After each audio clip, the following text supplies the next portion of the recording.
Hello guys, this is a video for solving a reheat regenerative power cycle. So we have a steam power plant that operates on an ideal reheat Rankine cycle with one reheater and 2 feed water heaters. Being ideal means that we have an efficiency of 100% for turbines and pumps.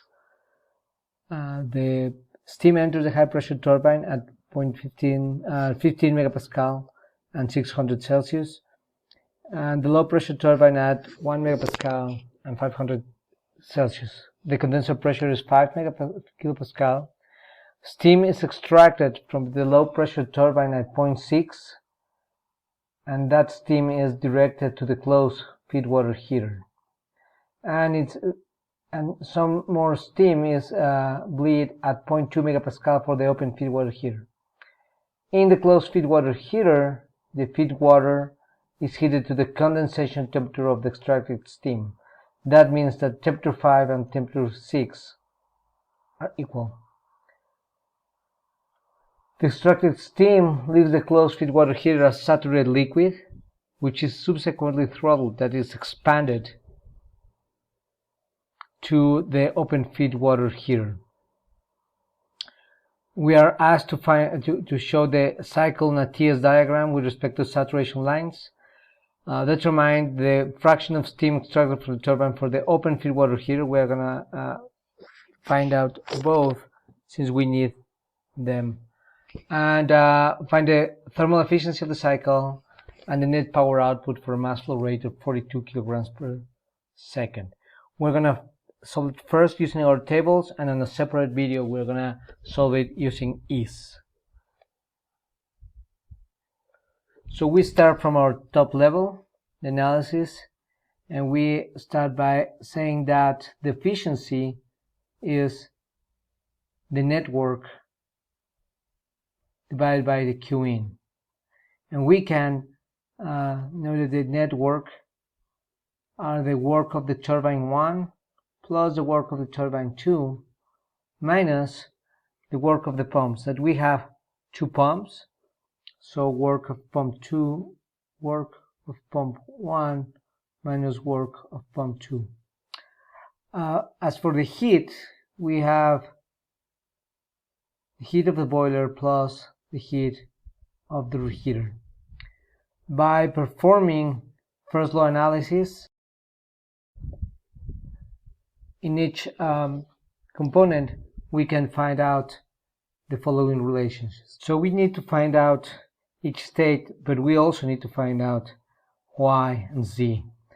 And the way to find them will be to perform first law analysis on the closed feed water heater. So for the closed feed water heater,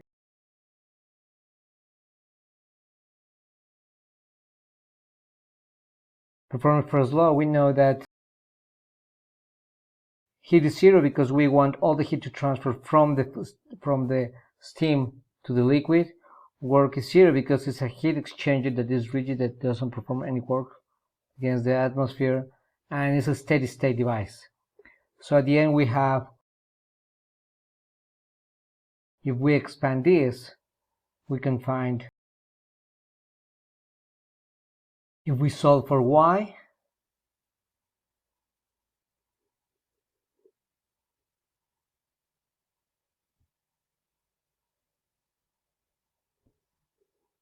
similarly we can do the same for the open feed water heater.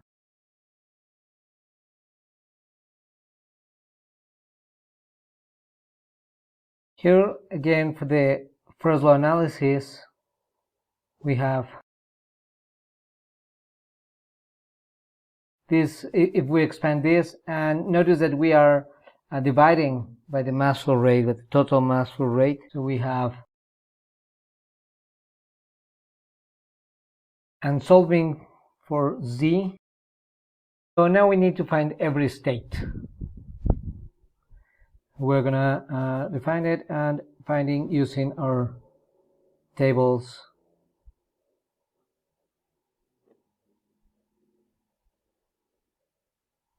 State 1 is the exit of the condenser, so we know that the pressure 1 is 5 kilopascal, and quality 1 is 0, is saturated liquid.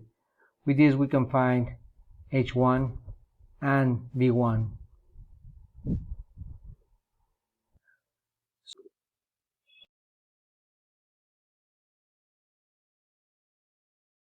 State 2, it's a compressed liquid since we have an isentropic pump, but we don't have compressed liquid tables for 200. Pressure 2 is equal to 200 kilopascal. And we know that S1 equal S2.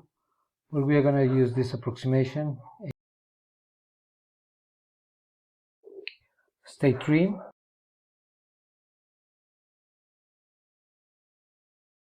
And we are going to get S3 as well, because we are going to test now how valid is this approximation that we are using. We know that it's true, but we want to check its validity.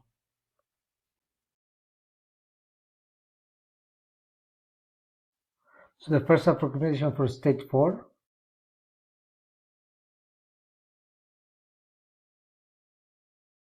The other way of doing it is, we know that this is a subcooled liquid. So if we interpolate here,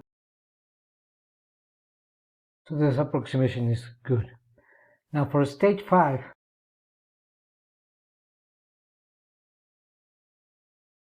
and we have two ways. If we do it with the compressed liquid table, that means that we need to interpolate between these two values, H5.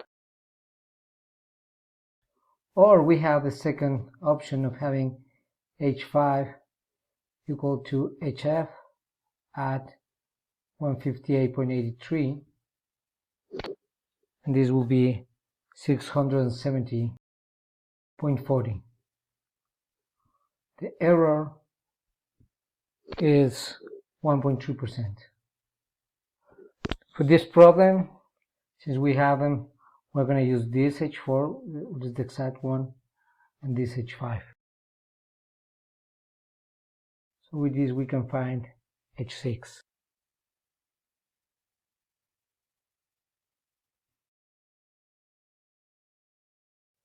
H7, because we have an expansion device. We can move now for state 8.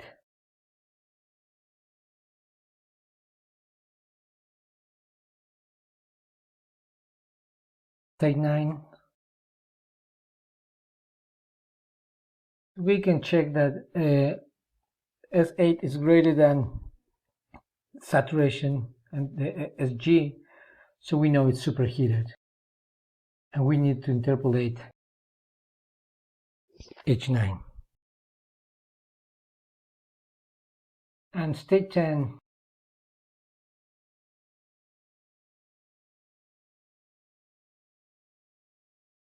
so what we are missing now are the 3 states out of the turbine. We need state 11,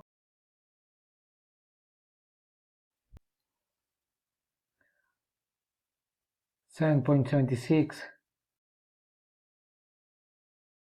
same with state 12.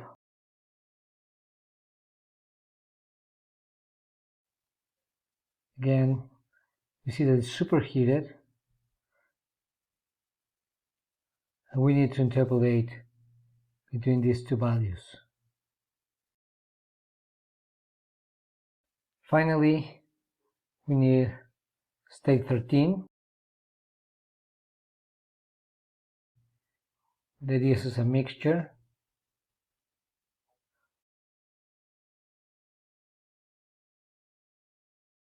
So if we go to our 5 kilopascal table that we have at the beginning, we can change the color just to make sure that we differentiate. We're going to do it in blue. By using these values, quality 13 is 0.868. And we can use this to get, again, using these two values. So now we are ready. Checking here, I noticed that we commit a mistake, that I commit a mistake. This is wrong.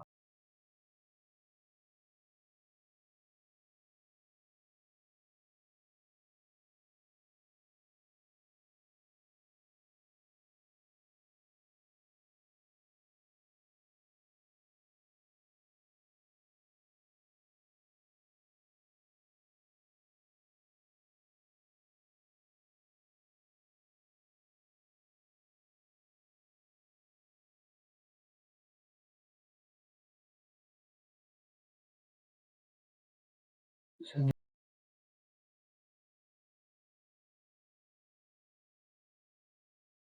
this is our first result. Now we are going to keep going with Z.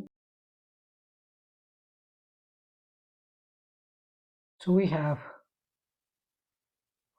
the fraction of steam that we are bleeding from the turbine. We now can compute all of our parameters. So substituting each of the values we have, we can compute net work. We can compute also to Q in, to be, and efficiency, of course, will be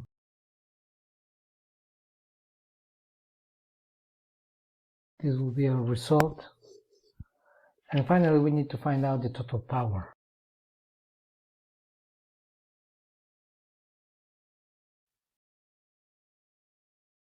So net power.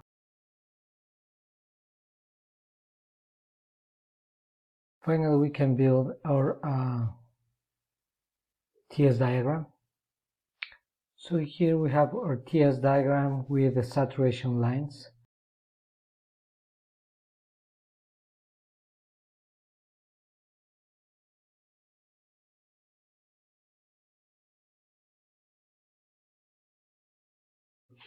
Thank you very much.